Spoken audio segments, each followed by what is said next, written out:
네, 여의도 사사건 건입니다. 오늘은 정치권 상황을 들여다보기 전에 앞서 그 주요 소식에서 전해드린 전공의들의 집단 행동, 이 현안에 대한 두 분의 입장을 듣고 시작하도록 하겠습니다. 전 변호사님께 먼저 여쭤보겠습니다. 의대 정원이 지금 의대 정원을 증원하는 것이 필요하다는 그 국민적 여론이 압도적으로 지금 높거든요. 좀 이런 그 여론을 좀 등에 업고 정부가 추진하고 있는 상황인데 어떻게 보십니까? 글쎄요, 이 문제는 여론을 등에 업고 추진했다 이렇게 평가하기보다는 의사가 충분돼야 된다는 거, 더 많이 늘어나야 된다는 것은 거의 당위론이거든요. 그런 면에서 윤석열 정부가 2,000명 정원을 결정을 했던 건데, 이 과정에서 가령 여론을 믿었는지 아니면 이 당위론에 너무 집착을 했는지는 모르겠습니다만 의견 수렴 절차에 너무 좀 소홀하지 않느냐. 그래서 이런 파장을 일으킨 건데, 그래서 일각에서는 그런 얘기를 합니다. 지금 선거 전에 왜 하필 이런 문제를 터뜨려서 입장을 어렵게 하느냐. 결국은 의료 대란이 계속 확산이 되고 이것이 장기화되면 정부의 부담이 되고 집권 여당의 그것도 부담이 되는 건데. 여론이 안 좋을 수도 있다. 예. 그래서 왜 하필 지금이냐. 선거 마치고 나서 4월 중순 이후에 발표를 해도 충분한 것을 왜 일찍 서둘러 발표를 해서 이 분란을 일으킨 거냐. 그래서 제가 보기에 일각에서 있는 음모론은 아니다는 겁니다. 이건 처음에는 음모론이 상당히 설득력이 좀 있었거든요. 오늘 음모론 얘기가 나왔는데 그것도 예. 바로 뒤에서 얘기를 해보겠습니다. 최재성 전 수석께서 청와대 계실 때였는지 모르겠습니다만 문재인 정부 때도 이걸 추진하려다가 지금 같은 반대 상황에 좀 막혀서 포기한 적이 있지 않습니까? 예, 제가 청와대에 있을 때입니다. 잘하시겠네요. 예, 그런데 이 문제가 의외로 좀 예민하고 복잡한 문제거든요. 그래서 첫 번째로 소통을 충분히 해야 된다. 예. 근데 이 과정이 결격이 되면요, 그야말로 이제 극한 대치하면서 국민들이 손해를 보고 예. 그럴 수 있는 사안이라서 첫 번째가 정부와 관련 기관과의 소통이 굉장히 중요한데 이게 좀 결격됐다는 거고요. 지난 정부에서는 400명 늘리는 400명이었습니다. 예. 네. 그것도 힘들었어요.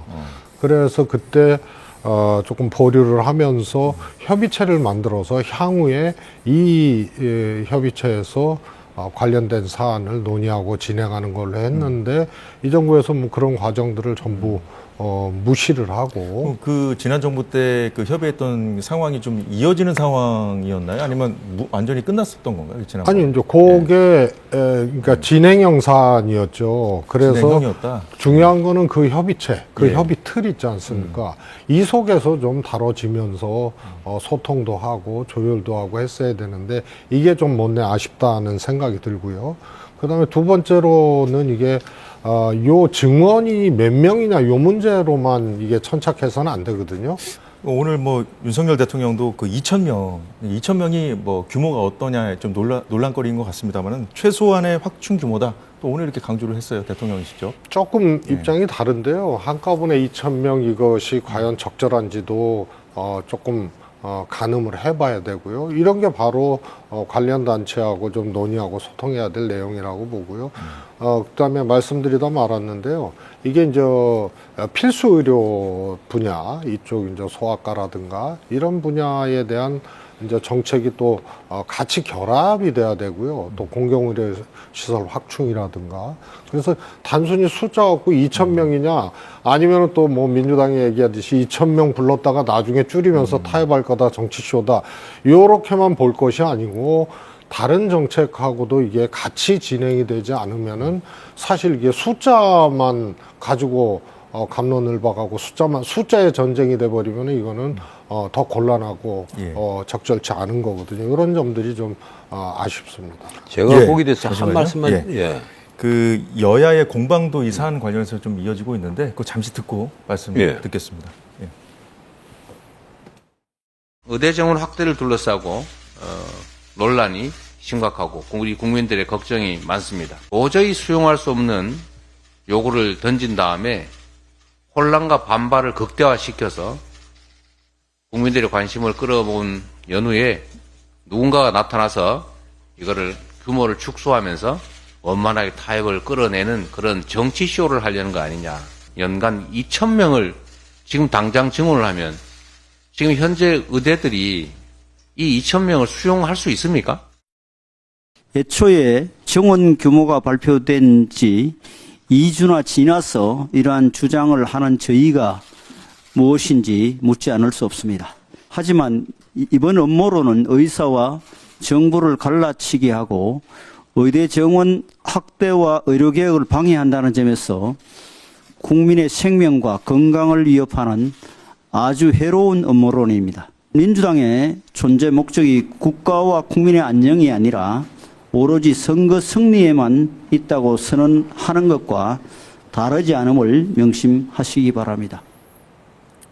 예, 정부가 2,000명 증원 요구안을 던진 뒤에 이 시간이 지나서 좀 그 규모를 좀 축소해서 수용안을 던질 거란 그 시나리오, 이것이 뭐 정치 쇼다라는 그 이재명 대표의 발언이 나오면서 그 음모론 공방으로 이어지고 있는데, 예. 전 변호사님 아까 하시던 말씀 하시면서 좀 이에 대한 예, 지금 이 말씀해 2,000명이 과연 많으냐 적으냐, 이 음모론이 맞다면 2,000명으로 막 그 논박이 벌어지다가 나중에 반발이 심해지면 결국 누군가가 나와서, 이제 그게 사실은 한동훈이란 말이에요. 한동훈 비대위원장이 나와서 그걸 결충을 해서 본인이 영웅이 된다. 아마 이런 음모론을 민주당이 주장을 하는 것 같은데, 지금 가령 이렇습니다. 독일이나 일본의 경우, 가령 우리가 벤치마킹을 해야 될 독일이나 일본의 경우와 비교를 하면 우리 의료인 숫자는 턱없이 부족하다.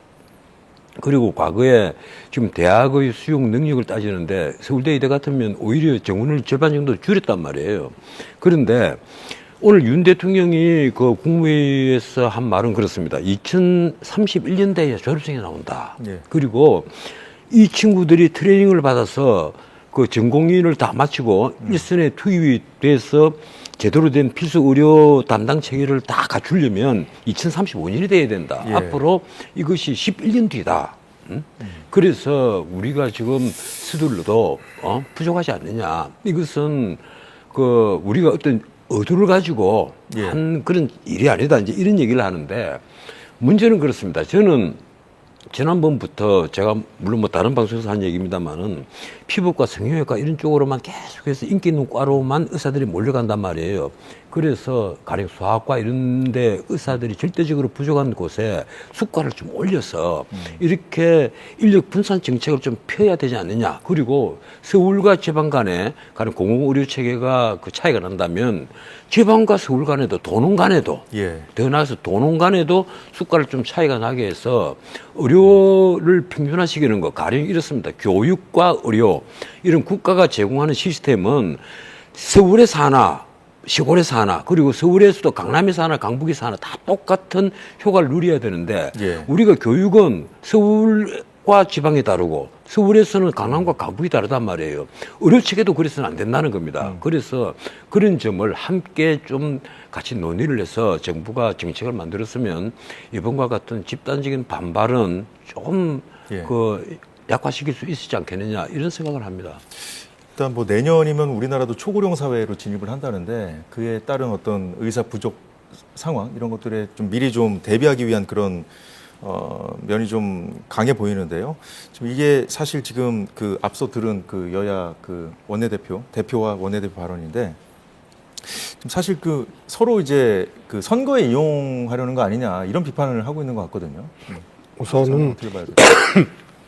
2,000명 증원이라는 거는 매우 지나쳐요. 무슨 얘기냐면 10년 후에 이게 증원이 된다 하더라도 이제 10년 걸린다는 거 아니에요? 이 배출되고 안착되고 하려면. 그럼 10년 후에 숫자 증원한다고 이게 해결될 문제가 아니거든요. 그래서 문재인 정부에서 왜 400명부터 시작을 했는지 그거를 좀 살펴보면, 우선은 지방의 의대를 신설치 아니하고 현재 있는 지방대에 이 400명을 배분해서 지방의료에 복무하는 기간을, 의무 기간을 10년 정도를 두는 요게 이제 첫 출발입니다. 그러면서 이제 지방의 공공의료 확대라든가, 그 다음에 필수 의료 체계에 아까 얘기한 수가 문제, 그 다음에 급여와 비급여 문제를 또 오히려 이것을 섞어서 혼용해서 진료하면 안 된다 그래서 적용하면 안 된다 그래서 오히려 이거 제도적으로 이 조금 의사들을 조금 이렇게 억압하는 이런 또 안 좋은 장치들이 있거든요. 이런 등등의 일종의 이제 안착을 위한 것이 숫자 안착에만 있는 것이 아니고 연관된 다른 제도 안착도 필요한 거거든요.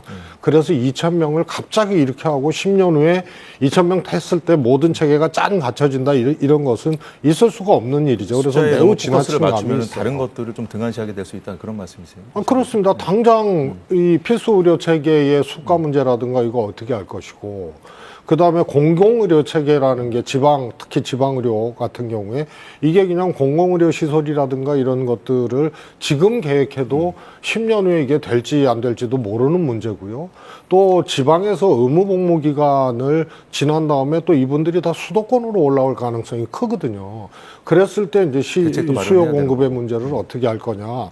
이런 등등이 없이 그냥 이 2,000명 짜내서 10년 후면은 된다. 이런 거는 이거 좀 제가 정리를 해야 보기엔 될 것 같은데 이제 그 정치권에서 이제 건설적인 논의가 필요한 사안인데 이게 지금 오늘 그 공방이 오가는 걸 좀 들으시지 않았습니까? 이 상황을 좀 어떻게 보신? 간단하게 좀 말씀해 주시죠. 저는 뭐 여당이든 야당이든 이것을 이제 정치적으로 접근하는 것은 온당치 않고요. 우선은 2,000명이 과다는 부분에 대해서는 아마도 제가 보기에는 정부에서도 2,000명을 고수하지는 못할 겁니다. 그러니까 야당의 일종의 저거는 협상용이다. 그리고 이거는 총선을 앞두고 이 정치적인 거다. 이렇게 이제 이재명 대표가 제기를 할 만한 하나의 그 꼬투리를 이제 제공을 한 거거든요. 근데 여야가 이것을 정치적인 문제로 보지 말고 정말 구조적이고 총체적으로 이 문제를 바라보면서 어차피 이거는 풀어야 될 문제이기 때문에 비정치적 관점에서 이것을 바라봐야 된다고. 예, 의료 이슈는 이 예. 정도로 정리를 하고 아니요. 제가 한 말씀 간단하게 한 드리겠습니다. 말씀 이건 드릴게요. 시청자들이 예. 꼭 아셔야 되는데 우리 의사들이 이 숫자가 부족한 것이 뭔가 하면요. 의사들이 엄청난 부담을 주고 있습니다. 지금 빅5 병원 되는데 예. 가령 빅5 병원에 위암 수술을 전담하고 있는 교수님들은 하루에 아침부터 저녁까지 수술을 합니다. 그리고 이틀은 회전을 합니다. 이런 식으로 1년 360일 뺑뺑이를 돌거든요. 근데 가령 영국 같으면 NHS 시스템, 내셔널 헬스 서비스 시스템 같은 경우는 의사들이 1년 동안 수술 계획을 딱 써내요. 그러면 하루에 딱 2번 수술합니다. 아침에 수술 한 번, 오후에 수술 한 번. 그리고 하루는 쉬어요. 이런 시스템이니까 영국에서는 위암 환자들이 수술 받으려고 하면 몇 달씩 기다려야 되니까 우리나라로 원정을 온단 말이에요. 그런데 이게 우리 의사들이 지금 태부족인데 의사들이 그렇게 고생을 하고 있는 거예요, 사실은. 근데 의사들도 알아요. 의사들이 정운이 많이 돼야 되는데 그럼 왜 이렇게 반발을 하느냐? 왜 그런 걸까요? 아까 말씀하신 대로 지금 이렇게 수가도 차이가 없고 하니까 다 시골에 없이 다 서울에 다 올라오잖아요. 예. 이러니까 서울의 경쟁만 치열해지고 시골의 공공의료 시스템은 다 무너지고 있다. 예. 그래서 이런 걸 준비를 하지 않고 무조건 의대 정원을 늘리자 이러니까 의사들이 지금 반발하고 있는 겁니다. 그래서 제 생각은 충분히 지금 설득을 하는 과정만 거치면 이 문제는 쉽게 해결되지 않냐 이렇게 예. 생각을 합니다. 예, 잘 들었습니다. 자, 오늘 정치권 상황 살펴볼 텐데요. 개혁신당부터 보겠습니다. 3지대 빅텐트가 제대로 펼쳐보기도 전에 철거됐습니다. 이낙연 대표가 오늘 이준석 대표의 개혁신당과 합당 무효를 선언했습니다. 이낙연, 이준석 대표 발언 듣고 얘기해 보겠습니다. 공동대표 한 사람에게 선거의 전권을 주는 안건이 최고위원회의 표결로 강행 처리됐습니다. 민주주의 정신은 훼손됐습니다. 그들은 특정인을 낙인 찍고 미리부터 배제하려 했습니다. 낙인과 혐오와 배제의 정치가 답습됐습니다. 더구나 그들은 통합을 깨거나 저를 지우기로 일찍부터 기획했던 것으로 보입니다. 이번 통합에 있어가지고 여러 주체가 있었습니다. 근데 이견을 조정하는 과정 중에서 새로운 무리가 이탈하게 된 것이고 저희 개혁신당에 합류한 나머지 재구성원들은 저희와 뜻을 같이 하는 것으로 확인해 드리겠습니다. 사실 그 김종인 위원장 기획설이 단순히 그냥 모순으로 부정되는 이유가 뭐냐면은 김종인 위원장에 대한 추천은 오히려 제가 아니라 이낙연 전 총리 측 측근 전직위원에게서 합당선언 다음 날 저에게 들어온 바가 있습니다. 예, 최재성 수석님 먼저 여쭤보겠습니다. 일단 한 가지 포인트가 힘으로 이준석계가 밀어붙인 거, 그리고 배복주 류호정 이 두 사람 등등 뭐 미리 뭐 낙인 찍고 배제한 거, 이 부분에 대해서 그 이준석 대표가 그동안 비판해 왔던 사람들하고 뭐가 다르냐, 뭐 이런 건데요. 어떻게 보십니까? 우선 저는 애당초 이제 신당도 양당 체제가 될 것이다라고 그렇게 얘기를 했는데 어느 날 그냥 통합을 해버렸더라고요. 그래서 뭐 다 아시다시피 정당을 같이 한다는 얘기는 기본적으로 전제될 것이 있습니다. 일단 지도자가 있어야 되고, 예. 그 다음에 지지 기반이 뚜렷해야 되고, 그 다음에 이제 정체성 문제죠. 정책이나 이런 것에 대한 하나의 이제 동질성, 공감 이런 것들이 있어야 되는데요. 이 세 가지가 결격된 상태에서 정당을 한다. 이것은 이제 의미 있게 지속성을 갖고 나가기 어려운 그런 이제 통합이었다는 것을 반증하는 거고요. 그래서 지금 어찌 보면은 정상적으로 저는 돌아가는 과정이라고 봅니다. 같이 할 수 없는 통합을 시기적 정치적 이유로 같이 했는데 막상 해보니 충돌이 일어나고 우선 이준석 대표가 유호정 의원이나 배정주 예. 씨한테 그렇게 하는 거는 우선 이준석 대표가 통합을 하면서 이 대표나 기존 개혁신당의 지지자들이 이탈을 하잖아요. 예. 왜냐하면 정책적 충돌 때문에 그러는 거거든요. 젠더 문제라든가 뭐 등등등. 그래서 이준석 대표가 비판을 하게 되는 거고, 이런 것들이 이제 끊임없이 충돌을 하는 거예요. 그 주변에 보면 정치를 잘 모르는 분들 반응도 과연 정치를 잘 아는 저분들이 왜 그것도 모르고 했을까? 이게 좀 이해가 안 된다는 그런 반응들이 많더라고요. 그래서 저는 그것이 이제 조금 급해서 한 거, 당황해서 한 거, 뭐 이런 걸로밖에 해석이 안 되고, 이준석 대표가 최대의 피해자라고 저는 얘기를 했거든요. 통합의 최대의 피해자다. 그래서 어차피 보수의 그라운드로 다시 가서 거기서 자기 역할을 하고 자기 정치를 할 수밖에 없는 게 이준석의 운명이거든요. 그 얘기도 좀 이따 해보겠습니다. 자, 전 변호사님. 예. 오늘 사실 지금 다시 갈라선 분들도 과거에 이제 이준석 대표를 응원했던 사람들이거든요. 근데 이제 겪어보니 우리도 속았다, 이런 얘기를 해요. 그 이준석 대표가 가는 곳마다 분란이 일어난다, 뭐 이런 말도 지금 언론에 나오고 있습니다. 그런데 솔직히 처음부터 이건 정당이 아니었어요. 정당은 같은 이념으로 뭉쳐서 정권을 획득하기 위한 하나의 결사체인데, 헌법 8조가 상정하고 있는 정당은 그런 겁니다. 그런데 이건 언론에서 그런 표현을 쓰잖아요. 자탕밥이다. 언론 사설에서 전부 다 그런 표현을 쓰고 있습니다. 그럴 정도로 이념과 철학이 다르다는 말은 뭔가 하면 애초에 철학이 없다. 이 빈곤한 철학이라고 할까요? 문자 그대로 본인들은 뭐 무능하고 타락한 거대 양당의 어떤 독점적인 그런 구조를 깨겠다. 이래서 예. 출발을 했지만 결국은 나중에 보니까 돈, 공천 이 두 가지 문제 아니겠느냐. 그래서 통합정당을 설 전에 바로 급박하게 출범을 시켰을 때 당명, 최고위 구성을 어떻게 한다. 이 정도만 합의를 하고 출범을 시켰단 말이에요. 그리고 그 뒤에 한 일이 뭐예요? 양정수 의원을 끌어넣어서 6억 6천만 원 국가 보조금을 받는 거. 그 일에 집중을 했단 말이에요. 예. 그리고 나서 그 다음에 계획을 한 것이, 자, 총선을 지휘하는데 공동대표가 아니라 이준석이 독점적으로 한다. 그 캐스팅 보트를 쥐고 있는 사람이 사실은 금태섭 의원이었습니다. 이미 2대2로 딱 나누지가 있었는데, 예. 그럼 금태섭은 그 뒤에 후견인 비슷한 역할을 해온 분이 김종인이에요. 그 이준석도 그렇고. 그래서 결국은 금태섭 전 의원이 이준석 편에 설 것이라는 것은 사람들이 다 알고 있었습니다. 그런데 이 회의 시작하자마자 예. 그렇게 결정이 되니까 이내 김종민 의원과 이낙연 전 대표가 자리를 박차고 나갔다는 거잖아요. 예, 예. 근데 김종민 의원이 한 말이 그거예요. 결국은 김종민 끌어들이고 그리고 이낙연을 제비시키기 위해서 이런 공작을 펼친 것 아니냐. 그게 이제 두 번째 저희가 좀 짚어보려던 두 번째 포인트거든요. 이른바 김종인 기획설. 그러니까 이낙연 지우기를 하고 이제 김종인 공관위 체제로 가려고 했던 거 아니냐. 결국 이 얘기를 이제 이낙연 대표가 하면서 오늘 나온 거거든요. 예, 아까 지금 이준석 전 대표, 이준석 대표죠. 대표가 한 말은 아주 재밌습니다. 이거 김종인 얘기는 내가 처음 한 게 아니다. 이 얘기를 하잖아요. 그런데 그게 아니라 제가 알기로는 이 정당이 출범을 할 때 이미 공관위원장 얘기를 기자들이 물으니까 그리고 김정은 위원장은 지목을 해서 물었어요. 이러니까 오케이 그런 얘기를 했단 말이에요. 이준석 대표가. 그리고 또 아니나 다를까 김종인 위원장은 그런 얘기를 합니다. 나는 하라 해도 안 해. 이렇게 또 뒤로 뺀단 말이에요.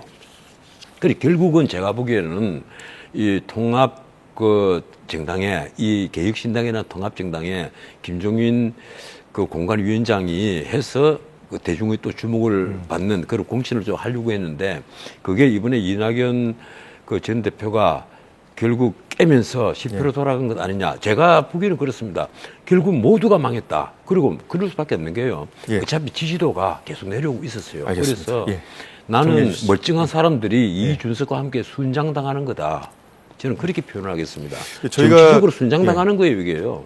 개혁신당 그 최고위원회 그 멤버들 포함해서 만든 화면이 있는데 좀 보면서 얘기를 나눴으면 좋겠는데요.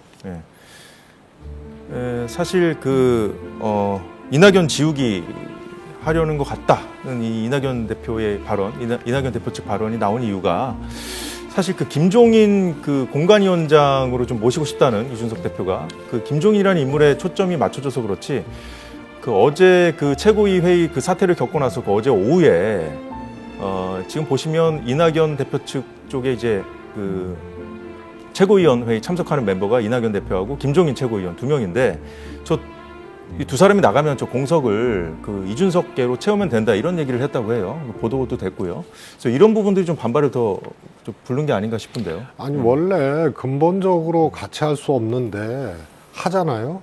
그러다 보면은 별거 아닌 일도 또 이제 이 사감이 충돌하게 되고 감정이 커지게 예. 되고 그런 거거든요. 이 지금 개혁신당의 경우가 전형적으로 그런 경우예요. 파이가 너무 작잖아요. 파이가 작은데 예. 주도권은 분명히 있어야 되고 지금 좀 아까 화면에 띄워진 이 최고위원회 인원 분포 있잖아요. 5대3. 화면을 좀 더 볼게요. 저게 예. 사실은 신당이 통합을 안 했으면은 만약에 두 신당이 양당 체제로 두 정당이 존재했다고 하면은 예. 딱 저 세력 분포거든요. 그러면 그래서 그걸 인위적으로 해놓고 충돌이 일어나니 또 저렇게 이제 갈라지니까 이낙연 대표 쪽은 애당초 4개의 친당 추진 세력이 예. 있었지 않습니까? 예. 그래서 이대로 가면은 양당 체제가 되면은 이준석 개혁신당이 좀 몸집이 좀 커지고 이낙연 대표 쪽이 좀 고립되는 그런 형국이겠구나 싶었는데요. 딱 지금 저 그림이 그거죠. 오늘 이낙연 대표가 한 발언 중에 그 민주당을 대신할 진짜 민주당을 세우겠다고 했어요.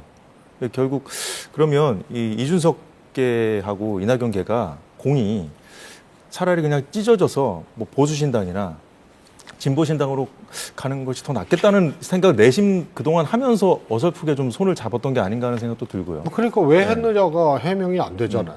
그래서 그거는 합치면 뭔가 될 것 같다. 이런 이제 조급함이라든가 이런 것들이 뒷받침되지 않았나 싶습니다. 그리고 1+1이 되면 2가 되거나 시너지가 돼서 3이 되거나 해야 되는데 이 통합 이전의 조사에도 1+1이 되면은 1.5가 돼버리거든요. 그런데 왜 했는지가 저는 정치적으로는 뭐 계산적으로도 그렇고 이해가 안 가요. 그래서 저 요즘에 이제 요 며칠 사이에 하는데 아유 빨리 헤어져서 제 갈 길 가는 게 그나마 나을 수 있다 이렇게 그나마 나을 수 얘기를 있다고 했죠. 하셨는데 그 거대 양당 입장에서 봤을 때 이 빅텐트대로 가는 게 나을지 빅텐트가 지금같이 이렇게 되는 것이 유리하다고 생각할지 이것도 좀 보고 있지 않을까요? 양당은? 글쎄 많은 그 정치 전문가들은 언론이 보는 거와는 달리 의외로 이 제3지대라고 불리는 세력들 그걸 언론에서 뭐라고까지 봤는가 하면 8년 만에 3자 구도를 이뤘다 이렇게 봤단 말이에요. 그리고 국민의힘 민주당 또 다른 세력 제3지대 여기가 아마 그 3자 구도가 돼서 경쟁을 할 것이다 이렇게 봤는데 많은 정치 전문가들은 그게 아니다. 우리나라는 양당화에 양당제에 너무 익숙해져 있고 예. 그리고 제3세력이 제3세력이라고 부를 정도의 어떤 독자적인 이념 철학이 없다. 정책이 없다. 그래서 그대 두 정당과 경쟁을 할 어떤 그런 구도를 만들 수가 없다. 그리고 그럴 만한 자기 희생을 보여주는 인물이 없다. 그런 얘기들을 많이 해왔습니다. 그리고 실제 이번에 보면 이낙연 대표가 바로 직전까지는 민주당에서 그래도 차기 주자 예. 중에 한 분으로 꼽혔잖아요. 그런데 이번에 이런 식으로 되면 많은 실망을 줄 거란 말이에요. 자 이렇게 되면 민주당에 불리해질까요? 국민의힘에 불리해질까요? 글쎄요. 제가 보기로는 좀 지금까지는 수를 이제 따져봐야 될것 같은데. 통합정당이 만들어지면서 네. 민주당 표가 더 많이 깔아먹어졌다. 그건 여론조사 결과를 쭉 보면 흐름이 있습니다. 민주당은 오히려 내려오고 국민의힘은 거꾸로 올라갔으니까 그런 이제 그 경향을 보이는데 앞으로 어떻게 될지 모르겠습니다만 하나 분명한 것은요. 예. 이준석 대표, 이낙연 대표 전부 다 윈윈하는 게 아니라 전부 다 자기들이 실점하는 그런 결과를 낳았다. 그래서 앞으로 이제 제3지대 언급하는 횟수는 더 많이 줄어들지 않겠느냐. 저는 그렇게 봅니다. 이낙연 대표가 먼저 이제 진짜 민주당을 하겠다는 얘기를 먼저 한 거예요. 이준석 대표보다. 진짜 보수신당 이런 얘기는 아직 그쪽에서는 안 나왔으니까, 개혁신당에서는. 어디가 유리할 거라고 보십니까? 민주당, 국민의힘 중에. 아니 어차피 뭐 이준석 대표는 표현을 안 했지. 이쯤 되면 원래 이제 개혁 보수 이것을 이제 표방을 했기 때문에 그 길로 가는 것이고요. 근데 뭐 진짜 민주당을 이낙연 대표가 하시겠다고 말씀을 하셨습니다만 이게 이제 소위 말해서 100m 달리기로 따지면은 한 30m 갔다가 다시 이 출발선으로 와서 100m 완주하겠다는 얘기인데, 그러니까 진짜 민주당 만들겠다는 말이 그냥 말로 끝나는 거죠. 30m 허비했거든요. 근데 저는 이제 어느 정당의 유불리 이것을 총선에서 가늠할 수 있느냐 보면은요. 원래 그렇습니다. 통합된 형태, 갈라서지 않고 통합된 형태의 개혁신당이든 아니면 이준석 신당, 이낙연 신당 따로따로든 신당의 지지율이 있지 않습니까? 이것을 넘어서는 지역구 후보는 거의 없어요. 근데 있다면 누구냐? 나름의 기존 정치를 했거나 지역구에서 국회의원을 했거나 예. 전직 의원이나 뭐 전현직 의원이 되겠죠. 이런 분들은 신당의 지지율보다 개인 득표력이 높아요. 그럼 그분들이 그런 좀 점에서- 불공정하게 배제됐다고 생각하면 나갈 수 있겠네요. 아니 신당으로 갈수 지금 있겠네요. 예를 들어서 뭐 조홍천 의원이라든가 또 뭐 이원욱 의원이라든가, 그래서 지금은 당선보다는 잠식 효과가 어디가 더 클 거냐. 그래서 어느 정당이 손해를 볼 거냐, 양당 중에. 예. 그렇게 놓고 본다면요. 이낙연 대표 쪽 의원들이나 전직 의원들이 조금 과거에 출마도 했고 의원도 했고 이런 분들이 많고요. 이준석 대표 쪽은 지금 조홍천 의원, 이원욱 의원 말고는 사실은 젊거나 이제 신예들이 지역구에 출마할 거기 때문에 예. 국민의힘 잠식 효과는 상대적으로 이낙연 신당 후보에 비해서는 적다. 그러면 결국은 개인의 득표력에 의해서 이게 잠식 효과 크기가 정해지는데 이낙연 대표 쪽이 조금 더 민주당의 후보의 득표를 잠식하는 예. 그 크기가 좀 크지 않을까 싶습니다. 예, 잘 들었습니다. 지금부터는 민주당 보겠습니다. 민주당은 어제부터 현역 의원 하위 평가자들에게 개별 통보가 가면서 크게 술렁이고 있습니다. 어제 국회 부의장인 사선의 김영주 의원이 탈당을 선언했습니다. 김 의원은 현역 의원 평가에서 자신이 하위 20% 들었다는 소식에 모멸감을 느낀다. 하위 20% 이거는 뭐 컷오프를 의미하는 것은 아닙니다. 뭐 경선에 나갈 수도 있고 한데 여기에 본인이 이제 포함됐다는 것 자체에 이제 모멸감을 느낀다면서 민주당이 이재명 사당으로 전락했다 이렇게 비판까지 했습니다. 그러면서 이제 정량평가, 정성평가 점수를 공개하라고 요구했는데 최성님께 먼저 여쭤보죠 이것도. 도대체 정성평가가 뭐길래 이러는 건지. 가령 이제 민주당에서 이제 두 가지 일이 있었거든요. 첫 번째가 총선과 관련된 거는 아니지만 예. 당대표를 뽑는 전당대회에서 권리당원과 대의원이 비율이 권리당원 숫자에 비해서 너무 대의원이 과대 대표됐다 해서 이걸 조정에 들어가요. 그래서 권리당원 비중이 높아졌거든요. 그럼 이재명 체제 아니에요? 그리고 이재명 대표의 적극적 지지자들이 권리당원에 많이 분포돼 있거든요. 그러니까 이게 총선 후에 당권 8월달 전당대회도 이재명 대표 쪽에 누군가가 이걸 하기 위한 사전 작업이다 이렇게 이제 오해를 했어요. 예. 그다음에 또 하나가 의원 현역 의원 민주당 평가제도 예. 있지 않습니까? 그 문재인 대표 때 이제 만들었던 거고요. 제가 사무총장 때죠. 그런데 이 평가제도에 대해서 손을 보기 시작해요. 그래서 어떻게 바꿨습니까? 정량 정성 평가는 그때도 있었고 지금도 예. 있는데 정성 평가의 비중을 높인 거예요. 비중이 높아졌다. 그래서 그게 옳다 하더라도 나중에 그것이 관리되고 예. 승복하고 이러는데 이 소위 말해서 그 평가를 앞두고 룰을 바꾸는 거는 그거는 좀 위험하다. 저도 그런 이제 지적을 그러면 그 했는데요. 정성평가 항목에 뭐가 들어갔는지는 이제 정량 알려지지 평가라는 않은 거는 이제 예를 들어서 입법 발의한 횟수라든가 통과된 횟수, 예. 뭐 출석 횟수 뭐 요런 거고요. 정성평가는 이제 지역구 적합도, 여론조사, 그다음에 지역구 활동을 잘 했는지 예. 뭐 이런 등등이 이제 정성평가가 그렇군요. 되겠죠. 근데 이 지역구 활동 평가나 이런 것들도 사실은 이제 거기에 이제 당원들이 또 이제 역할을 할 수 있고 예. 여론조사 있지 않습니까? 네. 이런 것을 이제 여론조사 방식으로 해서 현역 의원 적합도라든가 교체율이라든가 이런 것도 지역구에 이제 권리당원이나 이런 분들이 강하게 이제 영향력을 작동할 수 있기 때문에 이재명 대표 체제에서 정상평가를 강화하면 반명 비명이 손해 볼 수밖에 없다 이런 예. 것이 흘러나오게 되는 거죠. 그래서 이 제도를 정성평가 비중을 높인 게 아마 저런 이제 이 반발이나 이런 것에 이제 명분으로 예. 또 작동을 하게 되는 거죠. 자, 그런데 오늘 민주당에서는 하위평가 대상자가 한 명 더 드러났습니다. 박용진 의원이 현역평가에서 하위 10%에 포함됐음을 통보받았다고 밝혔는데 영상 보고 이어가겠습니다. 힘을 가진 누구 한 사람에게만 충성하고 그를 지키겠다는 정치는 정작 국민에게 충성하고 국민의 삶을 지키며 세상을 변화시키는 일에는 반드시 실패하게 됩니다. 저는 그런 정치하지 않겠습니다. 정당 민주주의 위기와 사당화의 위기에 빠진 민주당을 살리기 위해 구당 운동을 하는 심정으로 국민에게 사랑받는 민주당을 다시 복원하겠다는 정풍 운동의 각오로 오늘의 이 과하지옥을 견디겠습니다. 반드시 살아남겠습니다. 예, 전원책 변호사님, 예. 그 앞서 봤던 김영주 의원 같은 경우에 예. 하위 20%예요. 예. 경선을 할 만하다고요, 20%는. 그래도 20% 감산당합니다. 예, 감산 당하는데 근데 박용진 의원은 하위 10%예요. 30%가 감산됩니다. 예, 사실상 컷오프인데 박 의원은 그런데 이제 탈당하지 않고 경선 치르겠다는 거거든요. 일단은 두 분 다 불명예고 이제 그런데 아까 뉴스를 보니까 뭐 문재인 대통령부터 여러 친문 세력들이 다 말리고 있는 모양이에요. 탈당하는 것을. 그런데 지금 민주당이 왜 이런 사태까지 왔느냐를 살펴봐야 됩니다. 예. 민주당이 왜 이렇게 자멸의 길로 빠지고 있느냐. 지금 들리는 말로는 계속 사당화, 뭐 권력의 사유화, 비선, 밀실, 그리고 사천 이런 말들만 계속 나온단 말이에요.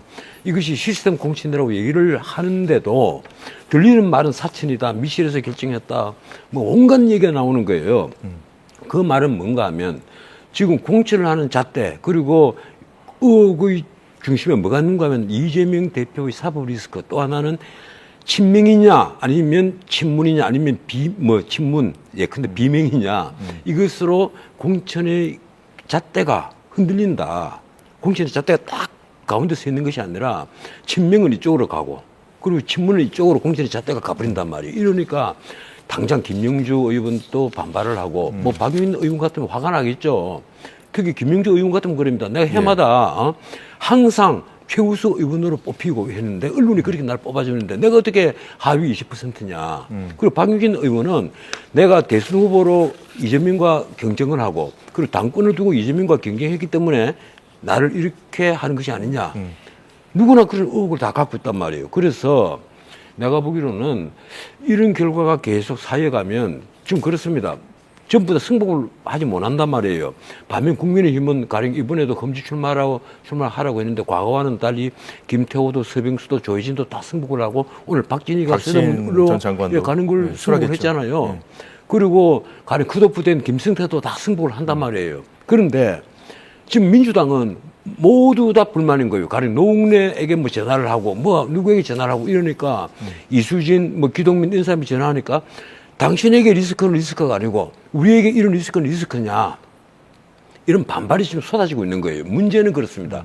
이재명 대표의 사법 리스크가 결국은 큰 근원이 화근이 되고 있다. 그래서 이 문제에 대해서 근본적인 어떤 새로운 반성이 없으면 나는 이번에 민주당이 계속해서 추락하고 있는 것을 막을 길이 없다. 이렇게 봅니다. 예, 의견 잘 들었습니다.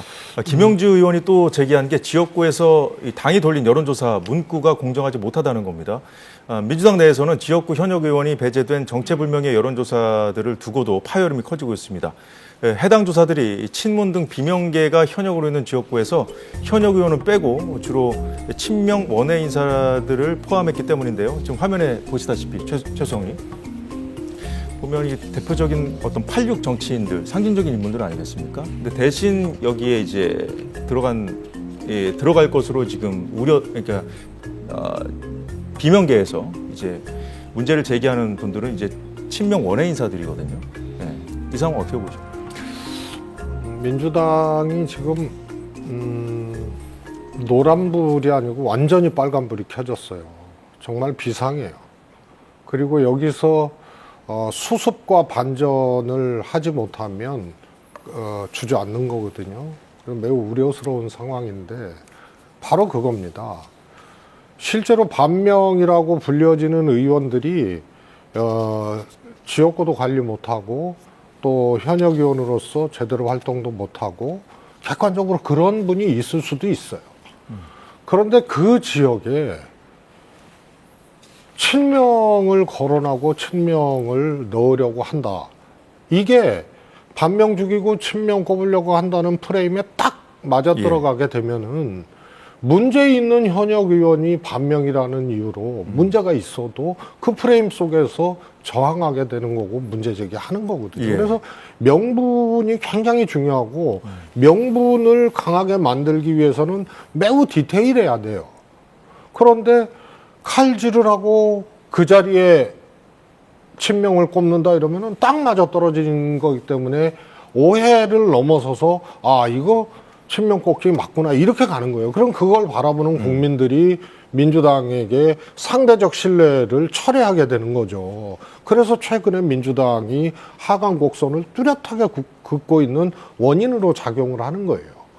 근데 이제 친명계 공천을 하기 위한 것은 아니라는 게 이제 당의 입장인데 지금 그 여론조사에 그 현역 의원들 대신 들어간 인물들이 김용 전 부원장을 변호했던 분도 들어가 계시고 대장동 의혹 변호인도 들어가 있고 막 그렇거든요. 그래서 이제 출마는 자유인데요. 전체 모아보면은 정말 새까맣죠. 심지어는 자기가 원래 지역위원장으로 있던 지역도 반명하는 의원 쪽으로 가서 갑자기 김우영 그런 경우잖아요. 은평구에.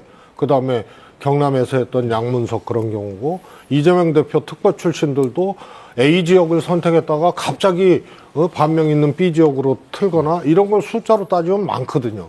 이런 것을 정무적으로 정리를 해줘야 되는 거예요. 그래야 이 친명 꼽기, 반명 죽이고 친명 꼽기 한다는 것에 명분을 갖고 아니다라고 얘기할 수가 있는데 말은 그렇게 하고 실질적으로 진행되는 거는 딱 맞아 떨어지니까 여기서 파열음이 나고 이 하위 20%도 사실은 저항하고 아예 4년 전에는 내가 하위 20%라고 밝힌 의원이 한 명도 없어요.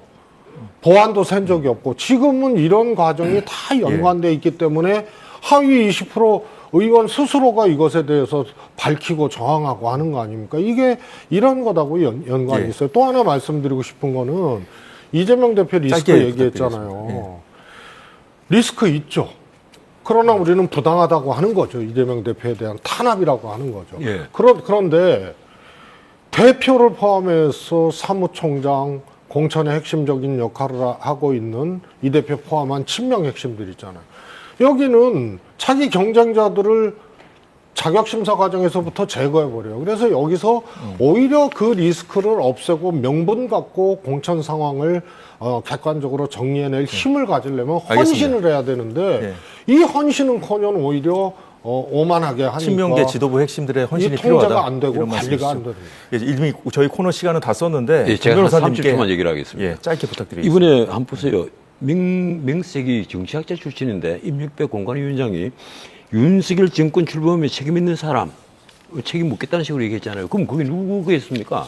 결국은 문재인 정권에서 장관을 하고 청와대에 있었던 분들 이른바 친문 비명계란 말이에요.